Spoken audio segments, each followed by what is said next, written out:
नमस्कार दोस्तों, आज हम नेशनल ऑक्यूपेशनल स्टैंडर्ड जो हमने ऑलरेडी स्टार्ट किया हुआ है उसमें 2 एलिमेंट कर लिए थे। आज हम नेक्स्ट एलिमेंट करेंगे, थर्ड एलिमेंट करेंगे। अगर आपको मेरी ये वीडियो पसंद आए तो प्लीज़ मेरे चैनल एकेएम मैनेजमेंट क्लासेस को लाइक, शेयर और सब्सक्राइब करें। आज हम ट्रेनर क्वालिफिकेशन पैक के अंदर जो नेशनल ऑक्यूपेशनल स्टैंडर्ड करने जा रहे हैं वो अगेन मैं रिपीट कर रहा हूँ, apply principles of professional practices at work place, जिसमें हम आज एलिमेंट थर्ड करेंगे, that is worked in A discipline and ethical manner. Start करने से पहले एक बार हम चेक कर लेते हैं कि हमारे पास कौन कौन से आज हम करेंगे element third, that is work in A discipline and ethical manner. Element 1 और 2 हमने प्रीवियस वीडियो में किया है। Element 1 maintain a professional image and behaviour, element 2 maintain and enhance professional competence. आज हम एलिमेंट 3 करेंगे एंड आने वाली वीडियो में हम एलिमेंट 4 करेंगे, that is work effectively with all stakeholders. Start करते हैं परफॉर्मेंस क्राइटेरिया से। एलिमेंट 3 के अंदर कौन कौन से परफॉर्मेंस क्राइटेरिया हैं? Performance criteria 16 ensure service are delivered equally to all clients regardless of personal and cultural belief. PC 17 recognize potential ethical issues in the workplace and discuss with an appropriate person. इससे पहले PC 13 है, that is perform tasks to required workplace standard, and PC 14 complete duty is accurately, systematically and within required time framework, followed organization policies, and PC 15 protect the right of client and organization when delivering services. Then next performance criteria 18 recognize unethical conduct and report to an appropriate person. PC 19 operate within an agreed ethical code of practice, and PC 20 apply organizational guidelines and legal requirements on disclosure and confidentiality. तो total 8 performance criteria है element 3 में। तो start करते हैं PC 13 से। Perform task to the required workplace standard. बोलता है जो भी वर्क प्लेस पे आपको टास्क दिया गया है, ऑब्वियस है आपका मेन टास्क है training and related documentations prepare करना। तो बोलता है जो भी स्टैंडर्ड सेट किए गए हैं उसके अकॉर्डिंग वो टास्क होना चाहिए। ये ऑर्गेनाइजेशन की गाइडलाइंस हो सकती हैं, किसी पर्टिकुलर क्लाइंट्स की गाइडलाइंस हो सकती हैं। इन सभी चीज़ों को ध्यान में रख के काम करना है ना। और इन शॉर्ट अगर दूसरे वर्ड में बात करूं तो हमें क्वालिटी से कोई भी कॉम्प्रोमाइज़ नहीं करना है। ट्रेनिंग देनी है तो फुली क्वालिटी ट्रेनिंग देनी है, कोई भी ऐसा अनएथिकल वर्क नहीं करना है, कोई भी ऐसा फॉल्स काम नहीं करना है जिसकी वजह से बाद में आपकी जो स्टूडेंट्स की लर्निंग आउटकम है उस पर इम्पैक्ट पड़े, ऑर्गेनाइजेशंस की जो इमेज है या क्लाइंट की जो इमेज है उस पर इफ़ेक्ट पड़े और आपकी इमेज पे भी इफ़ेक्ट पड़े। PC 14 है complete duties accurately, systematically and within required time frame, followed organisational guidelines. बोलता जो भी आपको टास्क दिया गया है, ऑब्वियस है आपका ट्रेनिंग का टास्क है, तो ट्रेनिंग में आपको सेशन प्लान बनाना है, क्लासरूम की मैनेजमेंट करनी है, देन आपको जो भी रिलेटेड डॉक्यूमेंट्स हैं ट्रेनिंग से वो प्रिपेयर करनी है, बच्चों की असेसमेंट करनी है, जो भी आज तक हमने स्टडी किया है।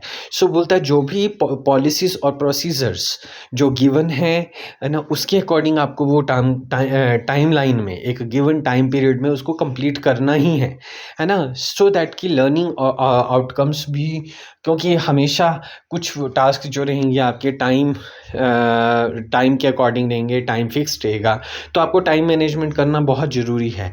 बोलता है वो जो ड्यूटीज़ हैं आपको सही तरीके से सिस्टमेटिकली वे में और रिक्वायर्ड टाइम फ्रेम में करनी ही पड़ेंगी, सो दैट कि प्रॉपर वे से पता चल सके कि जो आउटकम्स हैं, जो भी ट्रेनिंग के आउटकम्स हैं या जो भी ऑर्गेनाइजेशंस की आउटकम है, नॉट ओनली यू, ऑर्गेनाइजेशन की भी आउटकम्स हैं या जो क्लाइंट चाहता है वो प्रॉपर वे से हो रही हैं या नहीं हो रही हैं। PC 15 protect the right of client and organisation when delivering services.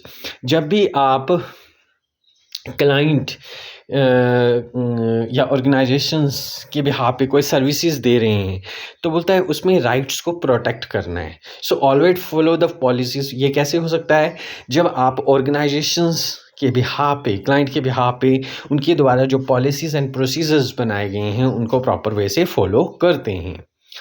PC16 ensure service are delivered equally to all clients regardless of personal and cultural belief। So जैसा बताया भी गया है, and as a trainer, not only as a trainer but employee of an organizations, है ना, be impartial रह के आपने डिलीवरी करनी है with respect of caste, cultural belief. इन चीज़ को, इंडिविजुअल डिफरेंसेस को ज़्यादा तवज्जो नहीं देनी है ना, जो कास्ट या कल्चर या बिलीफ के बेस पे हैं। आपके लिए सारे स्टूडेंट्स जो हैं इक्वल हैं, आपके लिए जो क्लाइंट है वो इक्वल है, क्योंकि प्रॉफिटेबिलिटी तभी आएगी ऑर्गेनाइजेशंस की, या क्वालिटी स्टैंडर्ड्स सभी मैच होंगे जब आप इम्पार्शियल होके कोई काम करते हैं। PC17 that is recognize potential ethical issues in the work place and discuss with an appropriate person. So बोलता कोई भी अनएथिकल इश्यूज अगर आपको द्वारा रिकॉग्नाइज किया जाता है, फॉर एग्जाम्पल, है ना, आपके साथ जो को ट्रेनर हैं वो क्या है, असेसमेंट के टाइम जो है वो जो है चीटिंग करवाते हैं, या हो सकता है ट्रेनिंग के टाइम पे, है ना, उन्होंने मतलब किसी पर्टिकुलर पर्सन को असेसमेंट के टाइम पे ज़्यादा मार्क्स दे दिए, ठीक है, या फेक डाटा फिलअप कर दिया काउंसलिंग के टाइम पे, है ना, या फेक जो है आपको डाटा रिपोर्ट्स सबमिट की जा रही हैं, है ना। सो अगर आप ऐसा कोई unethical issues, not only this, and इसके अलावा भी कोई और, है ना, कोई अनएथिकल इश्यूज ऑब्जर्व करते हैं जो कि क्वालिटी स्टैंडर्ड्स को कॉम्प्रोमाइज़ करता है, तो आपने क्या करना है, एक पर्टिकुलरली जो ऑथराइज्ड पर्सन है ऑर्गेनाइजेशन में उनको ज़रूर रिपोर्ट करनी है, सो दैट कि आपकी जो सर्विसेज हैं, क्लाइंट की सर्विसेज हैं, चाहे आपके ट्रेनिंग से रिलेटेड सर्विस हैं, वो भविष्य में, फ्यूचर में इफ़ेक्ट ना हो, और क्या हो कि क्वालिटी ट्रेनिंग जो है इम्पार्ट हो, जो सर्विस डिलीवरी है क्लाइंट्स के लिए बिहाफ पे वो बढ़िया हो, ताकि पॉजिटिव इमेज क्रिएट हो सके ऑर्गेनाइजेशन की। Now PC18 recognise unethical conduct and report to an appropriate person. अगर कोई अनएथिकल इशू आपके द्वारा खुद या एनीवन आपको कोई रिपोर्ट करता है कि इस तरह से अनएथिकल इश्यूज प्रैक्टिसेस हो रही हैं, है ना, सो जो है आपने उसको विद प्रूफ रिकॉग्नाइज करना है, और जो अप्रोप्रिएट पर्सन है उसको इस चीज़ के बारे में जानकारी देनी है, ताकि क्वालिटी से कोई भी कॉम्प्रोमाइज़ ना हो सके। Now PC19 operate within an agreed ethical code of practice. So हर किसी वर्क स्टेशन के कोड ऑफ एथिक्स होती हैं, ठीक है, कंडक्ट होता है, कोड ऑफ कंडक्ट होता है, तो अपनी जो भी ड्यूटीज़ हैं उन कोड ऑफ कंडक्ट्स और उन गाइडलाइंस, उन पॉलिसीज़, उन प्रोसीजर्स को ध्यान में रख के ही करनी है, सो दैट कि at the end quality service provide हो और उसके पॉजिटिव रिजल्ट्स आपके सामने ऑटोमेटिकली आएंगे। Now PC20 apply organizational guidelines and legal requirement on disclosure and confidentiality।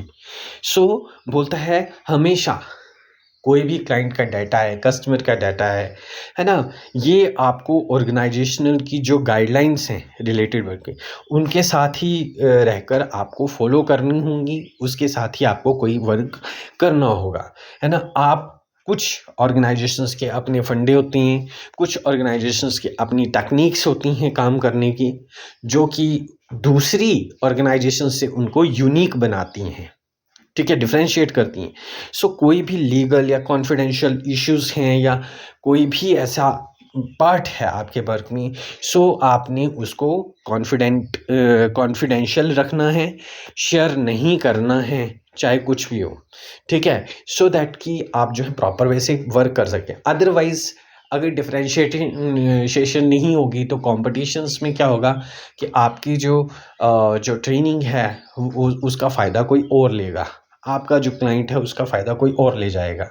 सो इन चीज़ों का विशेष ध्यान रखना है, उसमें ऑर्गेनाइजेशन गाइडलाइंस इस तरह से फ्रेम करो या इस तरह से अप्लाई करो, जो भी आपको डिसाइड किए हैं, ताकि आप कॉन्फिडेंशियलिटी मेंटेन कर सकें। सो होप आपको ये एलिमेंट समझ आ गया होगा।